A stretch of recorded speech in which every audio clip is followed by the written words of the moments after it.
here's a couple of members. All right, welcome everybody. We'll go ahead and get started here in a moment. We're going to have Don talk to us about agriculture here in a little bit. We'll just do a brief introduction and we'll turn it over to Don. I want to welcome everybody coming here tonight. I don't see any new faces, so I guess there's nobody to welcome that's brand new tonight, but thank you for coming anyway. Tonight we're going to talk about agriculture in Campbell County and UK agriculture group and what Don works with and all that. So we're going to turn it over to Don. It's all yours. Thank you, Ken. As Ken says, my name is Don Sorrell and I work with the University of Kentucky College of Agriculture, Food and Environment. And my actual title is Agriculture and Natural Resource Extension Agent. How many of y'all have heard of the Extension Service before?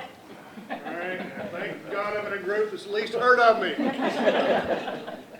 Most people, you get into groups, and unfortunately, we are still too often a kept secret, as they often say. Most people have heard of 4-H, which is a part of our organization. I'm an agriculture agent. As you'll see, we have a number of other agents that work in different program areas there at the office. Our office is right there on Alexandra Pike, right next to Asbury Methodist Church. We have an office there, and then we have another facility out that we support and run out of A.J. Jolly Park called the Environmental Education Center. So a little bit of history here, not much, but I was born and raised on a small farm in Bath County, sort of mostly east of Lexington between Mount Sterling and Moorhead. A whopping 43 acres. Okay, but as a kid, I used to enjoy going out in the fields and getting dirty. I had my own garden, had my own animals, and at the age of 15 or so, I knew exactly what I wanted to do in life. I wanted to farm.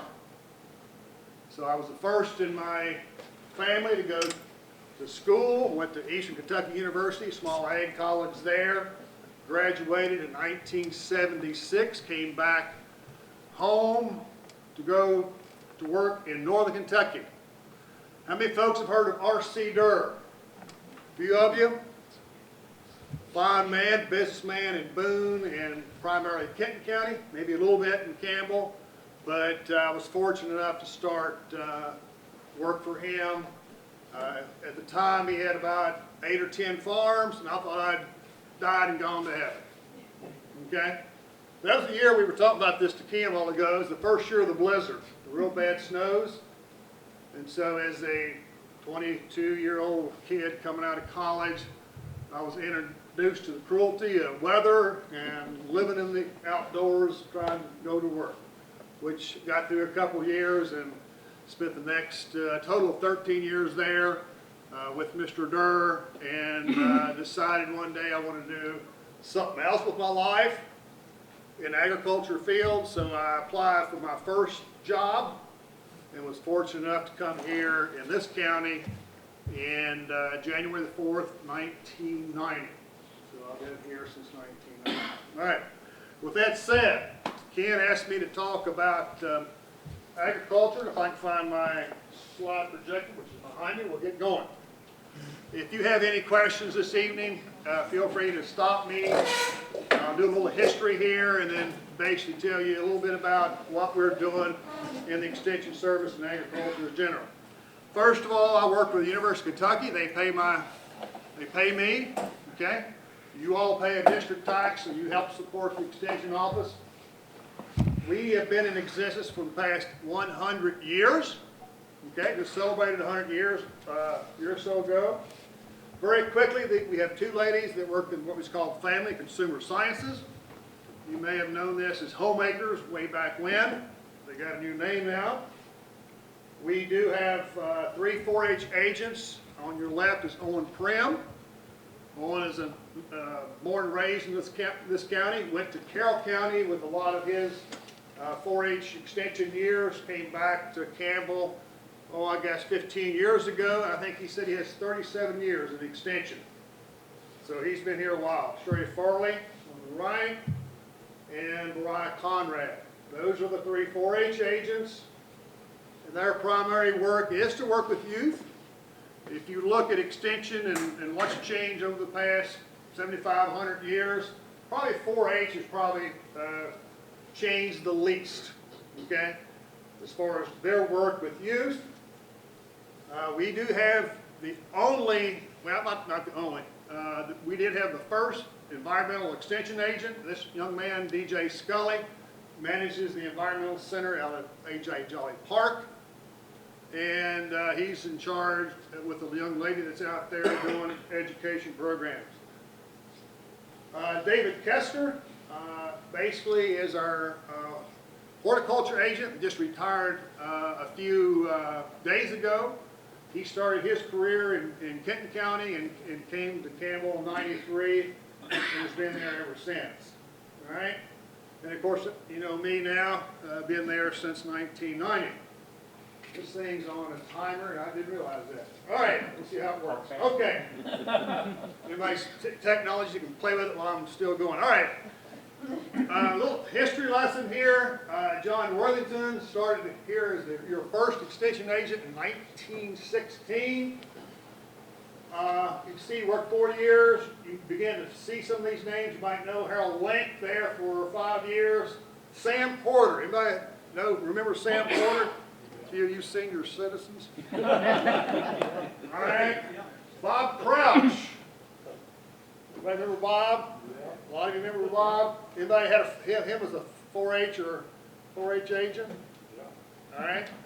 Bob started in '49. He was my predecessor. He worked, as you see here, to '89. So he almost worked 40 years.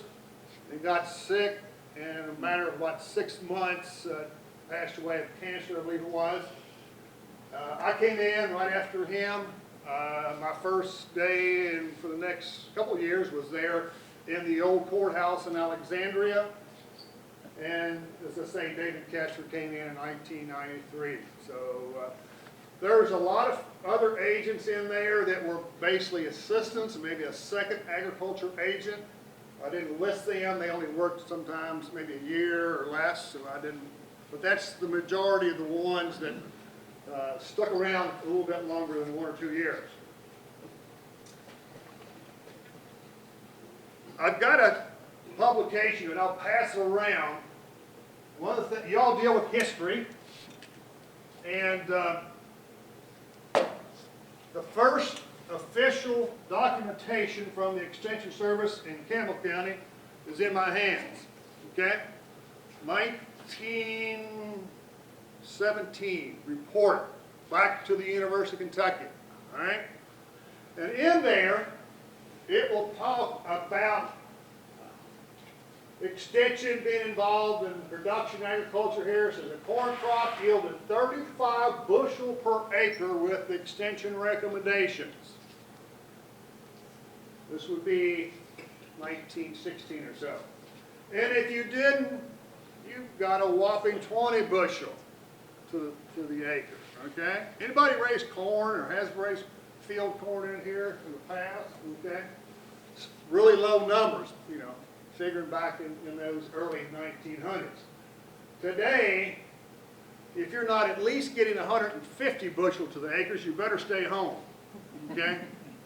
Alan Sider, which I've got a slide in here of him, he probably bumps up 200 to, or a little over 200 bushels per acre almost every year, okay? So you can see a difference in what, you know, basically 100 years has done in the production of agriculture, where we have so fewer people that's actually farming. Only 2% or less of the U.S. population is actively farming. Back during this time, what percent of people in Campbell County were farmers? Probably 90%. A big percent. It was 90%, but it was way up there. Way up there.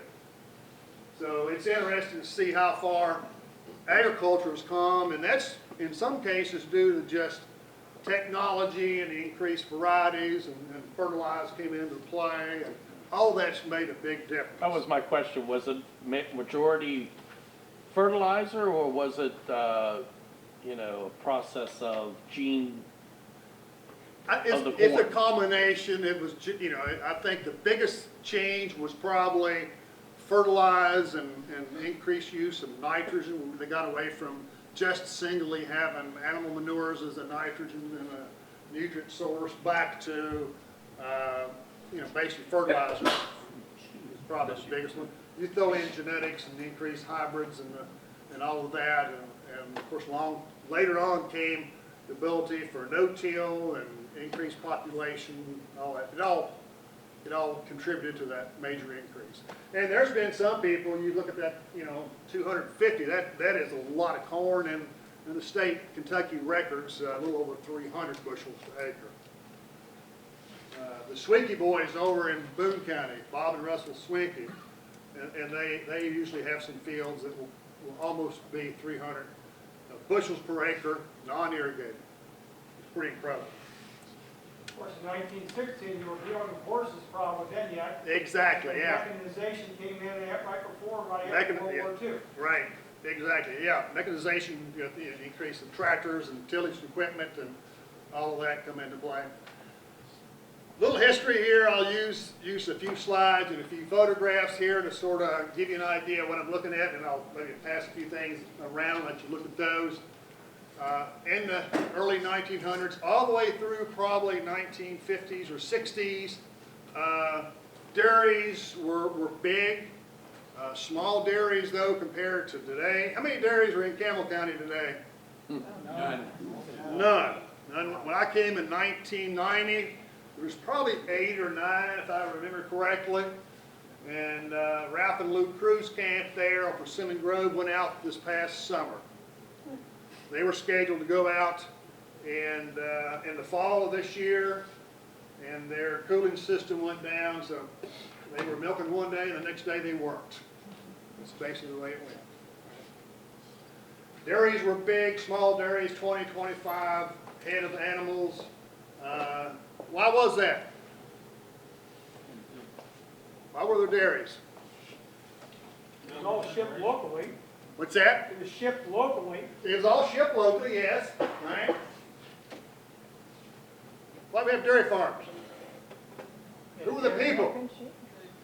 Who were the people representing that farming community? Where are they from? Originated? Germany.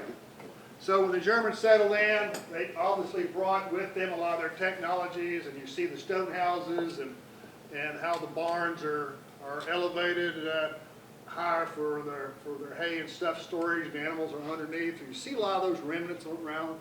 A lot of the history that we have in agriculture was because of the tradition of the people that settled into our community. So you'll see, obviously, dairies. You'll see what we call truck farmers, and I'll explain this in a minute. Grapes, a lot of grapes early on. And so, but dairy cattle was a big thing.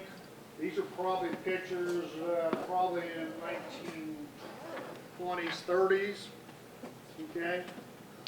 Some more here. I got 1934. Okay. These young men, most of them are dressed in their pearly whites, showcasing their pride dairy cows. Very females there, probably. This was something that was worth noting. Bob Crouch, looks like the kid, and this is Mr. Bob Crouch here. These young men were young boys probably in high school at that time, the grading boys. This young man, anybody know who he was? Johnny Dawson. Right. These young men went and won the National Dairy Judging Contest, 1950. The trophies in my truck, and that trophy is actually supposed to be out there in Alexandria, upstairs with your all the other memorable things you displayed out there. So that was a highlight of those young men's careers, and Johnny's still living. Johnny milked for a long time, and when I ran him down to get his photograph of this trophy a few years back, he was still very proud of those days. Hey, Don. Yes. At its peak, how many dairy farms do you think there were in Campbell County? There were 50, 60 plus, maybe more than that. in about what Like time in the frame? 1940s, 50s, or something like that, there was maybe more than that. Steve, I don't know exactly, but from what little I know, yeah, at least Okay. 50 or 60. Maybe twice that many. Hey, Anybody Don, want- didn't the government regulations though kind of like put a damper on some of the farming, or more stringent on their Right. rules and stuff? Right, yeah, as far as, milking back then was in 5 and 10 gallon cans, it was shipped locally, and then that was called grade B milk, and then as the restrictions on regulating milk became a lot stronger, the smaller operations weren't really gonna be effective and cost effective to implement the equipment and stuff they needed to maintain the quality of milk coming away from the farm and to meet the grade A standards, and all of a sudden you saw a reduction in local dairies. This is a showcase and a demonstration. These are actually typical agriculture meetings and demonstrations where they came to the farm and they talked to you about raising poultry. And poultry was big back in the 40s and 50s and well before that. I use this. It's actually a milk truck, but didn't have a lot of photographs of what we call truck farming. And when the Germans came over, they also brought their ability, in this case, to truck farm and grow vegetables. When I started in 1990, there was still a decent number, a decent meaning 4 or 5 people that were strictly growing vegetables and selling those to the commission house in Cincinnati. Today we have one farming family that still does that. Most of our farmers that basically grow and sell vegetables do that through what we call traditional farmers markets. So, I saw this picture and I found it very interesting here. This is a group here. It's dated 1922. And as you look at this, young 4-H'ers, young farmers, they say, and they were going on a trip to Lexington to visit the big UK College of Ag. Guess where these students were from in the counties? Or at least they departed from here. I'm assuming they were from Newport here. High School. Newport. Yeah, Newport. So back in the 1920s, obviously there was still a lot of production agriculture right up to the river, probably, pretty much. Anybody recognize this building? Leo, you may have put this building up. No. Let's go to your time, 1941. No, no before my time. Well before your time. Yeah. All right. This is one of 2 existing barns that are still standing, actually at the Alexander Fairgrounds. So obviously these young 4-H'ers were helping to erect the barn that still stands today. This is just a traditional pole barn. Not a lot of structure there, but it still exists. All right. Looking at 4-H today, okay?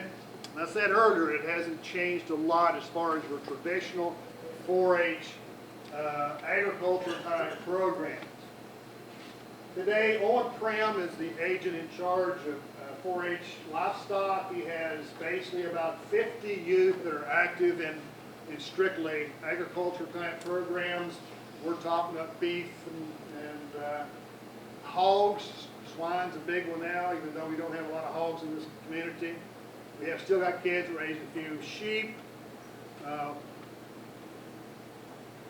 Goats are still fairly much a 4-H project here. So even though we don't have a lot of these animal species in large numbers other than beef, there's still projects that kids will raise. So they'll get these animals as babies and raise them up and groom them and take them and show them in fairs, and then they sell them at the shows and hopefully make big bucks for the college education.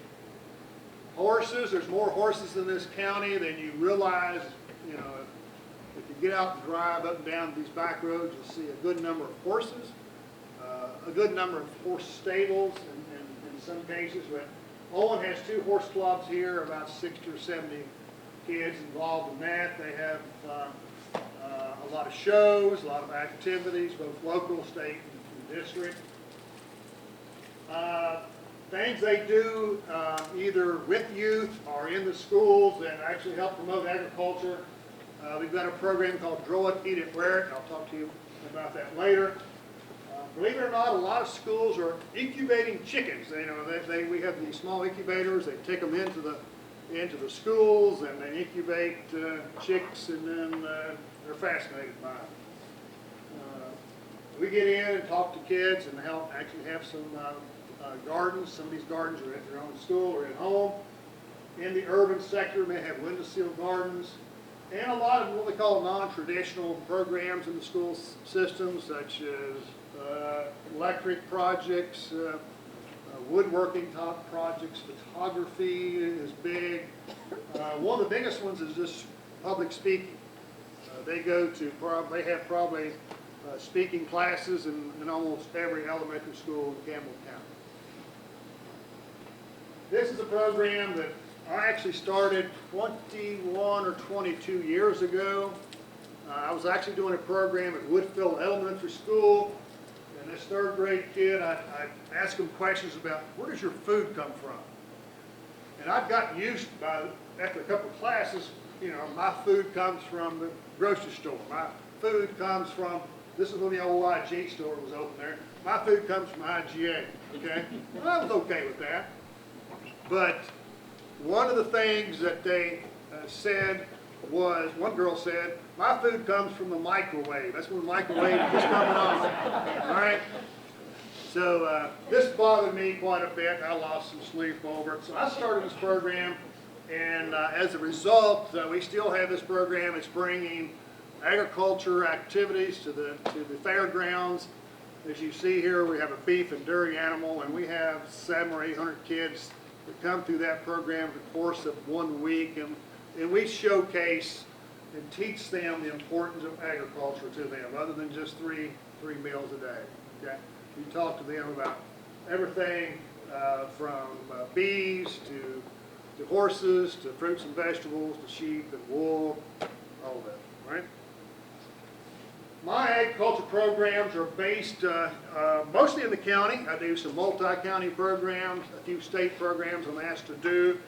But in this case, do single session classes, multi-session classes where we may take one topic and we may have 6 or 7 programs on the same topic at different levels. You can see here field days and demonstrations. That's just really taking the education out to the farmers in the field, showing them what they need to be doing to be more productive. I do have a newsletter. I think I brought one here that went out today. And of course I do a lot of farm visits and actually phone calls, emails. It's always interesting what I do. Every day is never the same. Every day can be totally different from start to finish. And at almost 61 years of age, I just still love to get up in the morning to go to work. Love to get up and go to work. I work with a lot of different organizations, and as you look in the literature, and I'll drop this and send it around in a few minutes, back from the early 1900s, when their extension started, they began to work with local individuals and small groups. So these are the groups that I work closely with, meeting with these usually once a month, sometimes more often. We have a cattle association, a beef association that direct markets freezer beef. I've got a group of horse people that's 300 and some people total in that group that meets. We have an ag council, you can look down through here, but these are all different groups that I work with, and they keep me busy going to meetings, and actually from those meetings we basically are able to generate different programs that are important for the community. I'll show you this picture for 2 reasons. I want to get more about a little bit of history here, but more so into what we're doing nowadays. In the background you see tobacco. Campbell County never was a large tobacco growing county. Okay? And part of that was because of the history of the Germans. They came over, they had no interest in growing tobacco whatsoever, for the most part.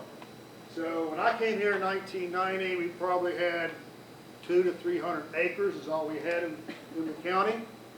And this young man, Alan Sider, was growing probably at least 10% of that Leo. At one time he was growing about 30 acres, okay? And but tobacco pretty much left here. There's one or two people that still grow a little bit off of 154, but probably 10 acres or less here in the community right now. Alan is the biggest farmer in the county.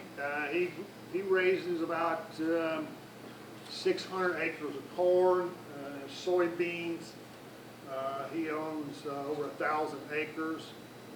And what's neat about this young man is he started out from scratch. Nothing was given to him. Okay?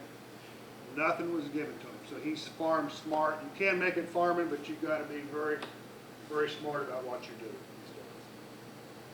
This is probably the #1 livestock enterprise in the county. That's beef cattle. So over the years we went from dairy to beef. Made that transition over the past probably 40 years. Forages, hay, pasture, okay? Our topography is steep, so we don't have a great opportunity to grow, you know, a lot of crops, but mostly things that grow from the soil on our slopes. So this is alfalfa. Once again, we do have a number of horses here in the community. And poultry. Just as poultry was important back, you know, 50, 60 years ago, poultry is Kentucky's #1 agriculture industry. It beats out beef cattle, corn, soybeans, it beats out equine, and the total dollars revenue. And where's all those chickens at? BW3? Where are they located at? They're sure not in northern Kentucky, are they? They're in western Kentucky. What's that, Tyson? Yeah, yeah. They're in western Kentucky. You don't see these birds many, but there's millions and millions of chickens in Kentucky. And they've really come in the past 15, 20 years. But there's been a transition as we look at more folks looking at local produced foods, growing and getting back into growing their own garden in some cases, and we're seeing more of this. We're seeing a lot more of those. 8 years ago, if I had a poultry meeting, I'd have probably been talking to myself. All right, nowadays, 40 or 50 people show up. This is a shot of the trailer for the beef cattle group. Farmers markets, we've got a lot of work to do in that area. I think there's a great opportunity, but we've had a lot of our older generation farmers that have passed away, that were born and raised with fruits and vegetable production, and unfortunately their children didn't take this trade back up, even though they were working in it, because they had great paying jobs in Cincinnati and in the local area. So we've had a number of farms fall by the wayside that was growing fruits and vegetables. We still have farmers markets. We help manage 3. This one here behind the extension office next to the senior citizens facility. They all need some work. They all need some work, okay? And there's a great opportunity if you want to work hard in this particular area. So it's not too late for some of you all if you want to really get in some real money, all right? This is a thing that's showed up. How many years now? You've been in? 2005. 2005. Right. Grapes. And if you look back at grapes, Campbell County and northern Kentucky, they have a history of grape production that goes back many, many years ago. Okay? Many years ago. If you look back on the history, A lot of these hills and slopes that we have were in great production. Now what took them out? Light one, prohibition, yeah. Yeah. So that obviously has changed quite a bit. I'm sorry for this next slide, but it is what it is. This. Oh, if I knew it was coming! No, your competition. Well, you think of grapes nowadays, and I think Stowbrook Winery is probably the farm that actually got grapes a little bit more on the radar screen.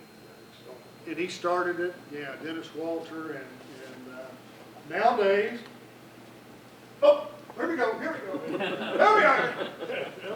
Y'all know this fella? All right. So we are fortunate in this county to have a few acres of grapes, and obviously it's made a difference in who we are here in northern Kentucky. All right. I'm going to run through a series. Hold on, I want to take a second and pass around these things. Let you look at these, that y'all. If I don't, I'll be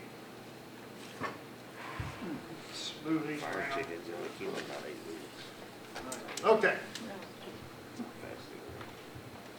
Now back. All right. These are things that I've done and have done and will do, continue to do, but just to give you a snapshot, before Dennis Walter became a great grower, he was a beef producer. And these are folks, this is 40 hours of classroom to become a master cattleman, all right? So there's education involved in what we do, and there's a tremendous amount of education in today's agriculture. You've got to farm smart, all right? We do soils classes. We've got a pesticide training program coming up next Monday and Tuesday, trying to educate farmers and landowners how to use pesticides correctly.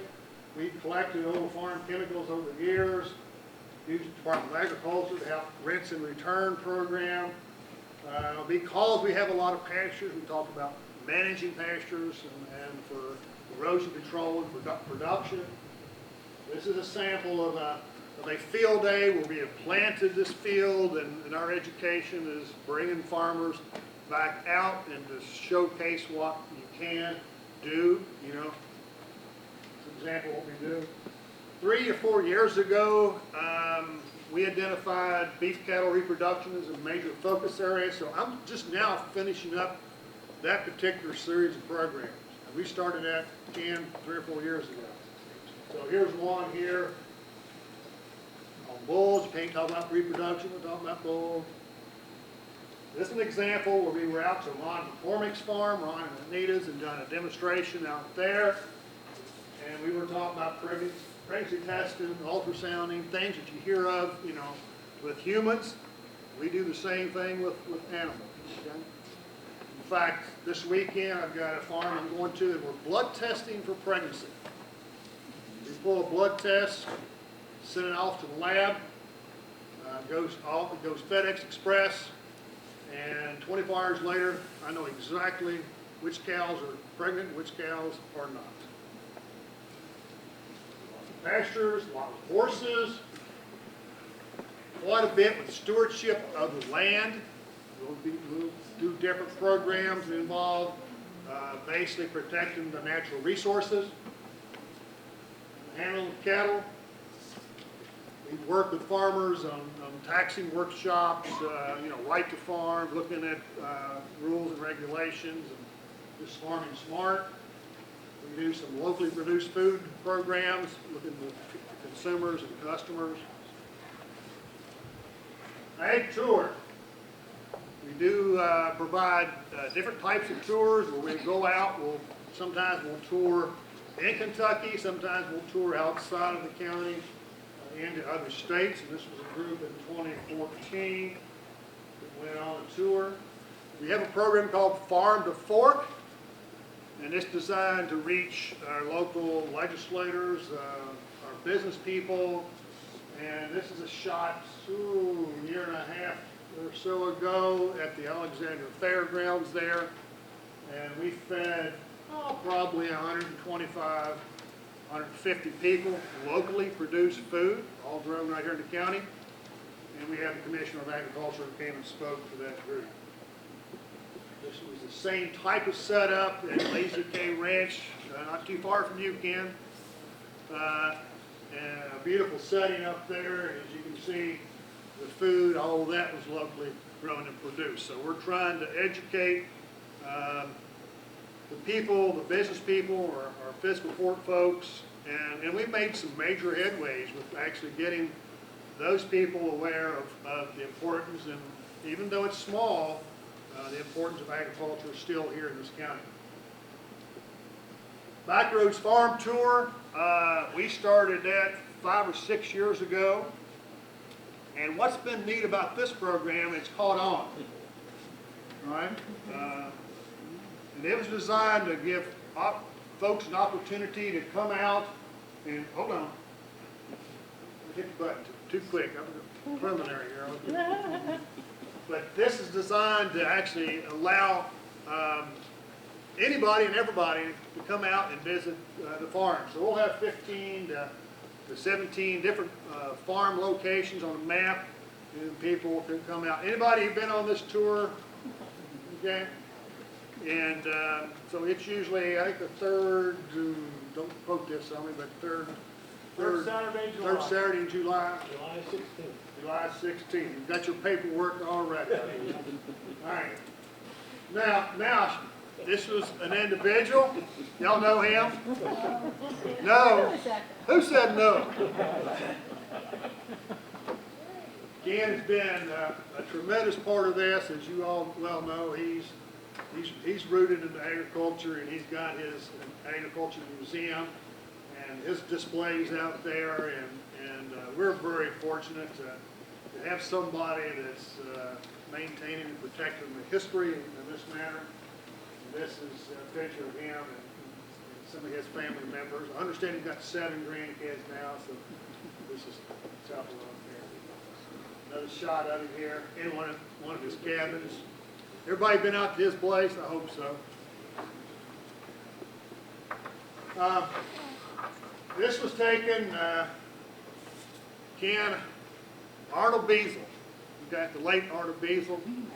And as you can see here, you know, a few vehicles, but notice of those going in and out. And on this day, in a 7 or 8 hour period, he had slightly over 1,000 people that visited this place. And that corner is a corner of his old farm store that he started in I'm thinking 1880.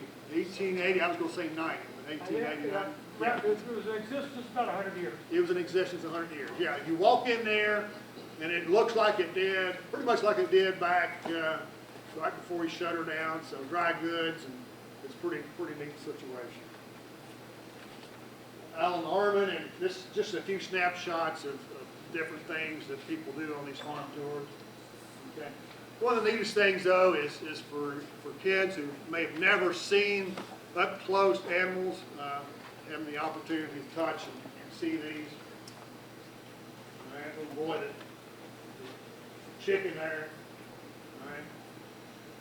One of the things I get into is non-traditional ag programs and opportunities, and we call this community development. And I live out next to A.J. Jolly Park, and his wife and I have the opportunity to go walk down there in the park. And when people, we felt like it really wasn't being utilized as much as it needed to be, so I got asked by some other local citizens to help in this, and so we've actually done some work to try to improve A.J. Jolly Park, and we've had the festival. We've got a pavilion built out there for music festivals, and trying to focus on some different things. One of the things we do at the festival that I help with is a fishing derby and archery and BB gun range. Actually, we've had the lake studied, so we have an idea. How many have ever swam in A.J. Jolly Lake? Okay. Okay. Have you ever skinny dipped in A.J. Jolly? Please don't put that on. You're shaking your head now. All right. But you know, when we started looking at this, a lot of folks says, I wish my kids, or in most cases my grandkids, had the same opportunity to come out to this park and enjoy this park like we did when we were kids. Okay? So I cannot promise we'll ever have swimmers back in the lake, but we have studied the lake, and I think I'll do another study this summer. These are some folks from Northern Kentucky University and Thomas More that studied the lake 2 years ago, and it's not bad. The quality of that water is not that bad. All right?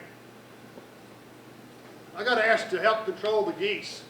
All right? One time there was about 500 what we call domestic Canadian geese. They're not domestic, they're not native in this area, but they were residential geese. They stayed here year-round. And you go out there to walk or on the sporting fields, and guess what else was out there on the It's a scientific, I don't know who does this, but it's scientifically known that a goose will go to the bathroom once every 12 minutes on average. That's a lot of manure. So manure was an issue, the health was an issue, and as a result, we actually had a goose hunt 2 years ago.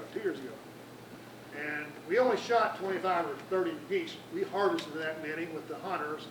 But what we were able to do was move the geese off the lake. Today, the population is around 100, so it's manageable. So we still have geese for people to enjoy coming in and out there, but a lot less goose crap to maneuver around. All right. Another thing I was involved in was working with our horse network group to, this is a equine barn that's out there, camping facilities that was developed for that. There's now 20 acres of trails out there for either walking or horses to utilize in the woods. Okay? So that's it in a nutshell, all right? I'll be glad to take any questions you might have for me. Yes, sir, Mr. I've Campbell. always heard that the speedboats you have out there is used mainly to stir the lake up. Is that true? The speed boats? Yeah, aren't there boats out there, motors on it once a year? Well, they are. Those, yeah, that's a water activity. They're a certain size. I don't know what they are. They are speed boats, and they have a weekend of activity where they come in there and they compete. They are not there to stir up any water. There's enough common carp and things in there to do that. That was not the purpose. No, that is not the purpose. No, that's a group of people that go from lake to lake and have sporting events. You know, they as a group. But we are working on trying to get the lake maintained a little bit better. I work with Fish and Wildlife to manage the lake. Don't quote me on this, but we may drop the lake down and try to do a controlled reduction of some of the fish population in there. There's a lot of gizzard shad in there, and they're just got that lake terribly out of balance as far as the fish population.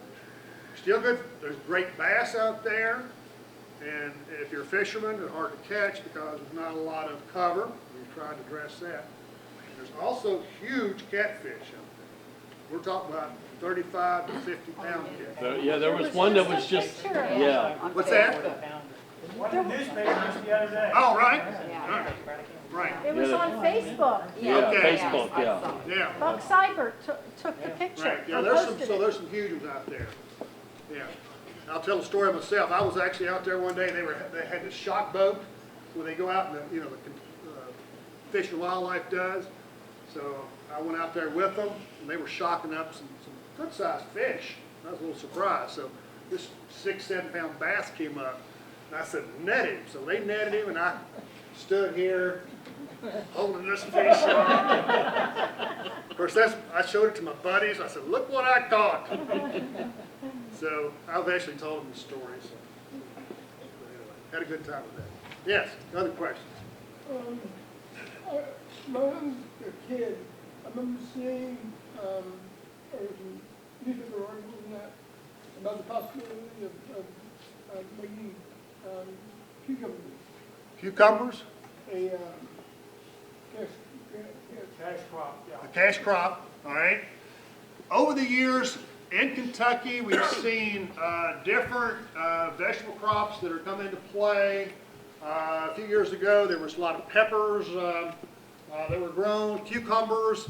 You know, we can make any particular animal or vegetable we raise into a cash crop as long as we have a market for it. In a lot of cases, it's knowing the opportunities and having a niche for different products, you know, like the grapes.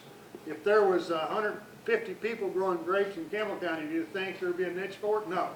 But obviously for the folks that have gotten in early with grapes, there is a niche. Looking at other vegetables, greenhouse tomatoes is there's opportunities there, getting that early produce out and getting it growing. We are seeing a few, you know, cucumbers I don't think are a big thing right now, but not saying they couldn't be. But you know, there's a good market for fresh fruit and vegetables in this county. Anything else? For January, we had income $1,236 in dues, $75 from the library for a business membership, $24 in donations. We collected $1,494 toward our scanner fund.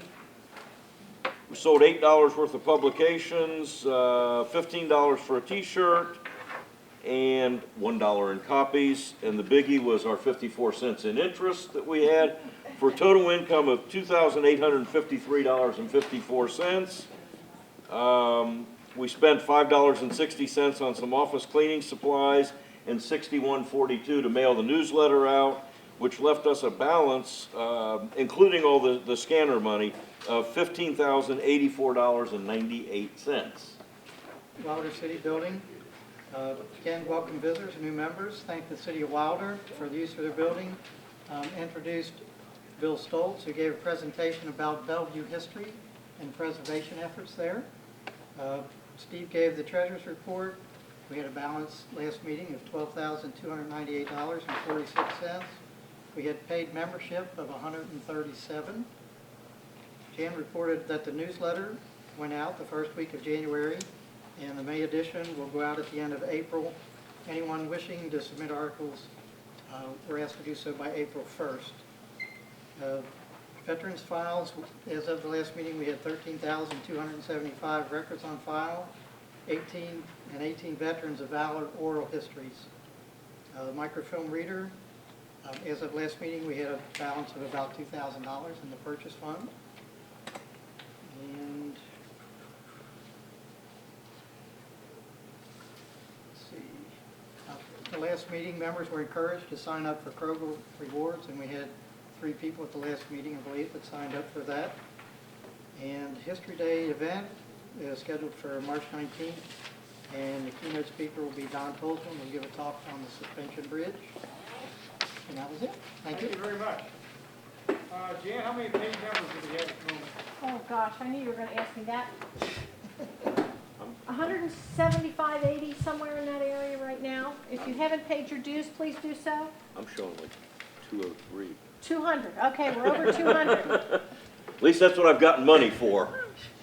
we go. All right, we're going to start some reports. Gifts and donations. Alice Heath donated 2 copies of the book Under Fire that her father Robert Heath had written and was published in Bellevue about experiences in Vietnam. Armed Rafus gave us an Ediphone, or it's called an Edison voice writer from Campbell County High School that had been used in the past. And he also gave us a couple of compact and cigarette cases that the Wadsworth Company had manufactured. Herman Schock, and I hope I say the name right, gave us some paperwork for the Lawrence Houston farm. I believe it's in Melbourne, and the WA Highway had taken it, so there's some paperwork that's filed in the family files now for it. Ken donated us a book, A Field Guide to American Houses. If anybody has questions about your style of house, it might be a good reference book. And then Marion Russ donated us 2 binders, 2 really neat binders of St. Peter and Paul Church history, including like all copies of all veterans that went to the church. Really impressive books.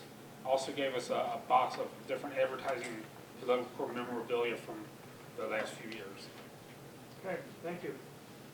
While you're still here, Don, I've thinking about you the other day. Got A.J.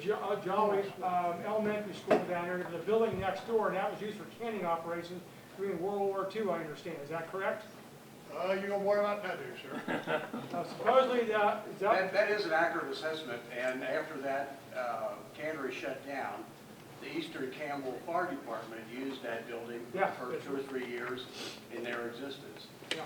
And they had somewhere in the attic of that, they found a whooping crane, a stuffed whooping crane. Now, what happened to that, I don't know, but I'm sure it had something to do with the Jolly School. But how it wound up in the cannery is another guess. Might be That's like what I was skinny always dipping told in the bank, it just happened.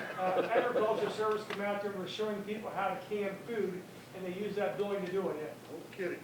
They had, that was up behind the middle school, originally the cannery, it was a Quonset. Okay. St. Mary's, everybody used to go up there and can their food. Okay? All right, Richard, talk about NKU History Day. Well, there's been a little bit delay getting all the speakers, getting their paperwork back. I believe all the invitations and flyers should be in the mail, if not today, any day. We are having our meeting at the office in Alexandria on Saturday morning, so we should hear if everybody got the paperwork back, and I'll have a more solid update after that. But everything right now I think is going well, but I'll know Saturday. Okay? Steve, anything on picture albums? No report. Jan, newsletter. The next issue of the newsletter will be the May issue. It'll hopefully be out at the end of April. Steve read how much it costs to mail the newsletter. We do have a bulk mailing rate, and that's usually always about the same. But we are doing a couple things to save a little bit of money. Glenn Elsner got us the little tabs that we close the newsletter with. He found his supplier gets them much cheaper than we were buying them, so that's going to save us a little bit. And the thing you will notice on your next newsletter, I think, is that we're going to print your address label right on the pink sheet. It just won't, and that'll save us a step in putting all those labels on, and it'll save us money if we won't have to buy those labels. So it's just a little bit of savings, but every little bit helps. So, When's the next issue coming out? end of April. End of April. It'll be the May issue. If anybody's got articles, please get them to me by the 1st of April so that I can get them in. Okay, correspondence and emails. Well, I'm thinking about History Day, which Richard just talked about. If anyone would like to help us at our table, we already have a volunteer who's going to come and help. And we usually have some other people throughout the day who come up and sit there and help us. But let us know if you can work any time during the History Day. We set up at 8 and it ends at 2. Even if you want to come for an hour and sit at the table, if there's, if you want to go to one session and not the other, or if you want to come early or help us at the end. Anyway, just let us know. I'll be there pretty much all day. So let me know if anybody wants to help. We have National History Day in Kentucky. They need judges. This is not History Day at NKU. This is National History Day, and it's a contest for students grades 6 through 12. They need judges. You do not have to be an expert. They have some people there who do judging. They're professors and teachers and historians and things like that. But anybody who wants to be a judge can do so. The event at NKU is on the 27th of this month. I will leave this up here if anybody wants to look at it. Probably would be pretty neat to see what the young people are doing for their history presentations. This Saturday, 2 days from now, it's always late notice. I know the second Saturday genealogy program in Frankfurt. You don't have to have reservations though. They would like you to let them know you're coming, but it's on using land patents to pilot Kentucky history. And the presenter, Candy Atkinson, is excellent. She runs the Kentucky Land Office. And by gosh, she has been a great help to me here recently because I am acting as a research assistant for a gentleman who's writing a book on David Leach, who owned this land that we're in right now, all over this part of Wilder and northern Campbell County. He started Leach's Station. The guy writing the book wants to investigate all the land patents. I know nothing about land patents and warrants and entries. I mean, there's a whole 5-step process you had to go through. Candy Atkinson knows it like the back of her hand. She is wonderful. So if you're interested in that, if you had early ancestors in Kentucky, you might want to go. There's information on that. And we have a little report from Linda Eads on the Friends of Evergreen. They are having an Explore Evergreen event Saturday, April 9th from noon to 3. Rain or shine, so hopefully the weather will be a little warmer by then. They just want people, they're trying to recruit volunteers. They're going to give tours of Evergreen. They'll have refreshments, kick off their Adopt a Section preservation effort. I mean, they really are trying, and these are all volunteers. None of these people on this board are paid. So they're trying to get more people interested in helping out with Evergreen. So if you have people buried there, it might be something you want to do. I'll leave that up here too. She's also going to volunteer History Day for us. So that's all I have. Okay, thank you. Marvin, anything on cemeteries? Well, we have a new cemetery supposedly that's been found, but I think in my research I've determined it's a different name for a cemetery that we know about. And that happens a lot. It's not a big deal. But we're in the process of changing the names of some of the cemeteries that we've got listed, going back to the original landowner. And I've said this maybe at some of the other meetings. We thought the first burial might be the person that the cemetery was named after. There have been about 8 or 9 that it turns out it was the pauper brother-in-law of the guy that owned the property that needed a place to be buried. Then they started cemetery. And on the subject of cemeteries, I've got a couple of calls recently from the article that Jan had in the paper from Buck and myself. And that's certainly a great thing when somebody's called. I read it in the paper, so I want to say this, Jan. Your newsletter has got to be the greatest thing that's ever happened to the Historical Society, keeping people posted. Well, you guys all give me Well, the we're out there in the information, bushes, so. and the one about the fellow that's buried in the Wynell Cemetery, my friend Jim here keeps thinking that's money in there instead of somebody. I don't think I'm going to be the one to crack it open to find out. But we're still getting hints, and if anybody knows of anything that's going on or you got a little bit of information to pass, please send it to us, either Buck or I. Now, here's something that doesn't affect Campbell County, but it could if we were smart enough and had a couple of $1 million.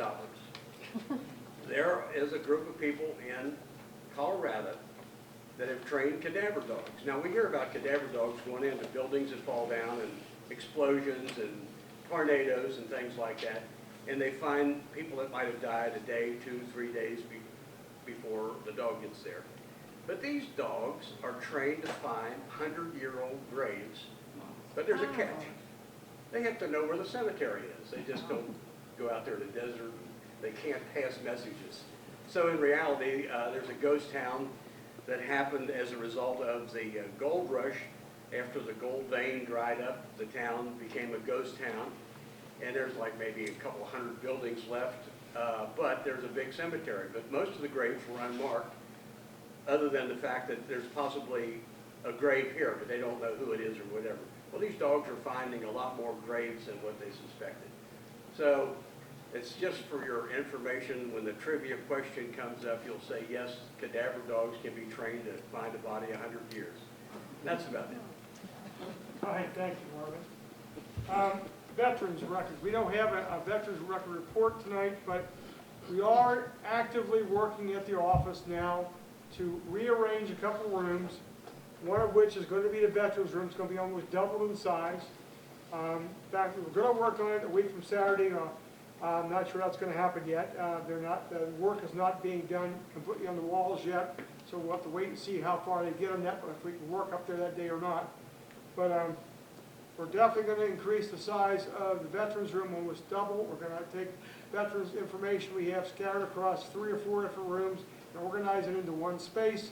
So it's gonna be a vast improvement. We'll have an open house at some point in the future to show everybody about it. So keep your eyes and ears open on this, and if you have anything you want to add to our collection for veterans, or if you don't have your ancestors' records with us, give us their names and service dates and things like that, so we can add that to our records. But we're always looking for that, and it's been an ongoing process now for years and years. We have more veterans' records than anybody else in Northern Kentucky.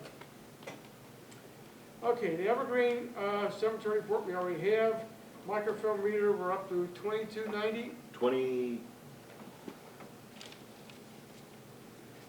Wait a minute. Yeah, I forgot to bring it. $2,340, I think, is in the fund right now. Okay.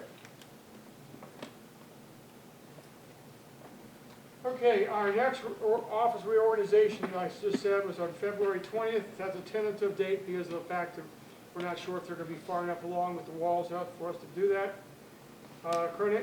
Kroger donation update, how many did we have get signed up that day? 2 or 3 last meeting. 3, yes, and Sandy Connerman, where are you, Sandy? There you are.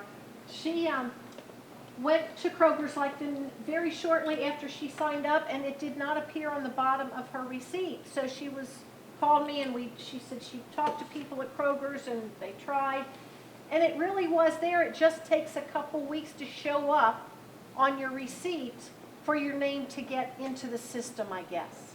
And now it is working correctly. So. Yeah, and we won't know until the next quarterly report comes out as to how many are signed up now. Because I'm hoping some people went home and signed up on their own. And that the people who were already signed up previously Renewed. will renew. Is it, I don't know, is it a calendar year or is it a year from when you first signed on? I don't know, I went on, because I have not renewed, but my receipts still say Okay. that it's coming, to the society. Okay. And I actually went on and just looked just to double check and make sure that I'm still signed up. Okay. And it was Yes. pretty simple to do. Jeff? Another place for sign up for some funding come back to us would be Amazon. I signed myself up to that.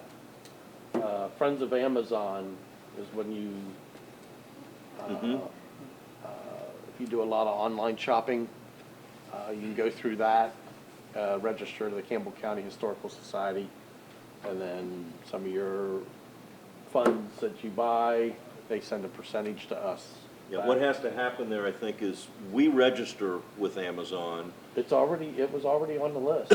Oh, it was already on the list? Yes, Okay, sir. then somebody has registered us. Yeah. What you have to do is go to Amazon through our website. No, you go to Amazon and then it says, do you want to go to your historical society membership type of thing? Really? Yes. And then you click on that, you log in on with that site to do your shopping, and you should be getting something. Okay. We'll have to check that out. Yeah, further. that we'll have to look We into. will let you know. In regard to renewing membership for your partnership, I was told by Kroger's the very best way to do that is by calling the 800 number Oh, really? Okay. rather than going. Going online? Really? Okay. Okay. I'm going to be going down the list here in a minute of our future meetings. I've been working on that now for several weeks. In the process, I was trying to get us a location in Newport to have a meeting, but I struck out 2 or 3 times. So finally ended up in the Newport City building, and I asked to speak to the historic preservation officers, which I had never met. They've gone through 5 or 6, and some of them left before I even got to introduce myself. So I spent about 25, 30 minutes talking to Scott Clark, very nice guy. He ended up getting us signed up to use the city building down for a meeting. But he was talking about all kind of things going on in Newport, which tells me that we probably need a liaison between Bellevue, Fort Thomas, Dayton, places like that that give us more information of what's going on in their cities, so we can put that in our list, so we can talk about that each month at our meetings. So I'm going to pursue that. But Scott was telling us how 4th Street Elementary School has been sold. It's still open right now as a school. It's closing, and it's gonna be turned over to the developer in August, and it will be torn down, but he's working on a date so that they'll open the building back up one last time, let everybody who went to school there go through the building one more time. So that's gonna come up sometime this summer. So be looking for that. If you went there or had somebody, knew somebody who went to that school, I'll let you know as soon as I find out about it and let you know when that's gonna happen. He's got all kind of things that are underway. I told him about the 2 historic markers in Newport that are laying in the highway garage. And he didn't know anything about either one of them. So he's located one of them. It's laying in the back of the garage, but they're actually going to move the garage to a new location. So I said, well, we need to find out what condition it's in and make sure it gets put back up. We're going to have a ceremony for it. There's a second marker, which no one knows where it's at, and I have a record of it having been up at 4th and Park in Newport at one time. It was called the Campbell Furnace. It was an ironworks place, which he knew nothing about at all. So we're working on that. So there's a lot of things.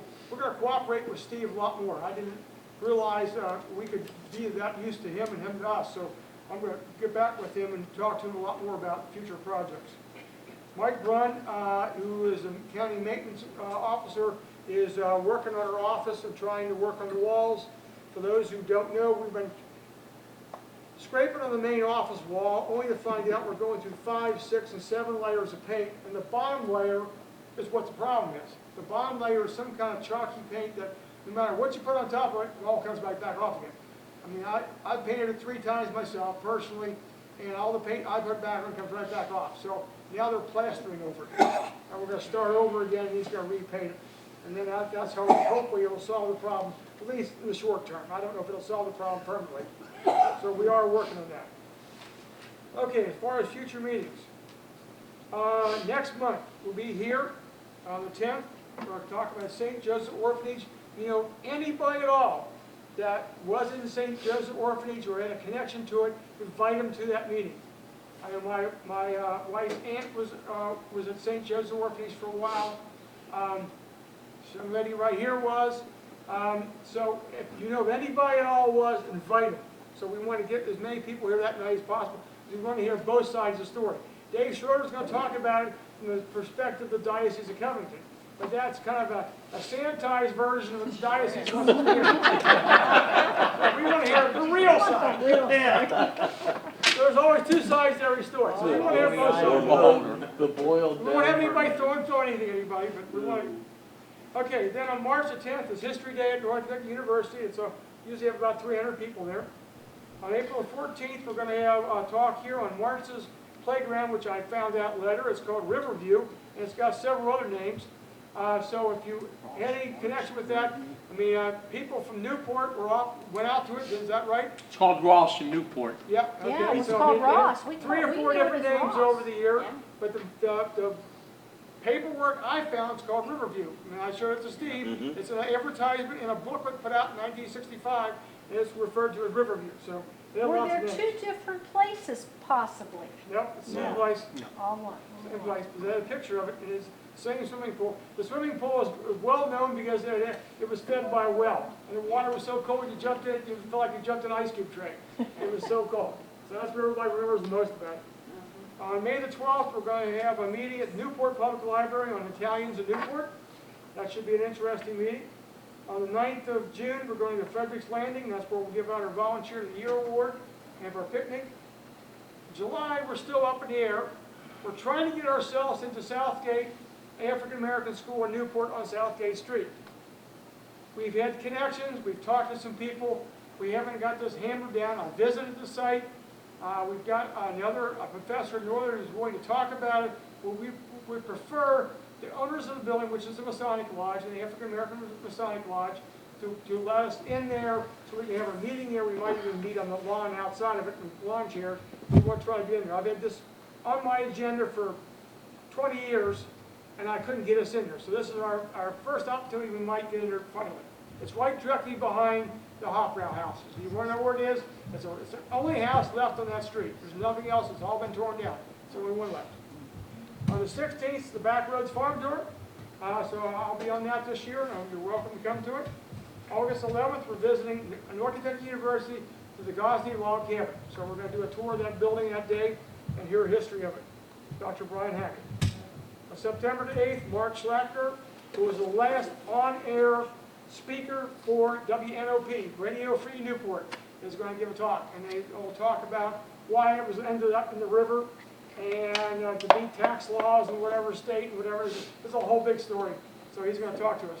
And he's quite a character. So, well, I'll just leave it at that. You'll find out when he's talking to us.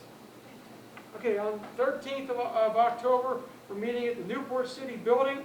Don Tolsman's going to talk about George Wiedemann and the Wiedemann Brewing Company. That's another meeting. I would really like to encourage anybody you know that had a dad or an uncle or somebody who worked there, invite them that night. So we want to hear that side of the story as well. Don's going to have a good story about George Wiedemann. We'd like to hear a little bit about the factory itself and the great things that, you know, it was a major employer in our county for a long time. On the 10th of November, Dick Riesenberg, who was the retired fire chief from Southgate, is going to come and talk to us about the Beverly Hills fire. So that ought to be a really interesting meeting too. And then finally, we're going to be here on December the 8th. We have our Christmas social, and Heroes of Kentucky Dulcimers will play for us again. So I try to have a variety of things. We've got a lot of Newport this year, and I didn't realize till I had done this how many I have in Newport, but we haven't visited Newport a lot in the recent past. For a while, we were accused of being the church historical society, because we were visiting so many churches. But I haven't got any churches on the list this year. This year, we're visiting Newport more. So I try to have a variety of things each year. Anybody have anything new they want to add to the meeting tonight? All right, everybody have a safe trip home and stay warm.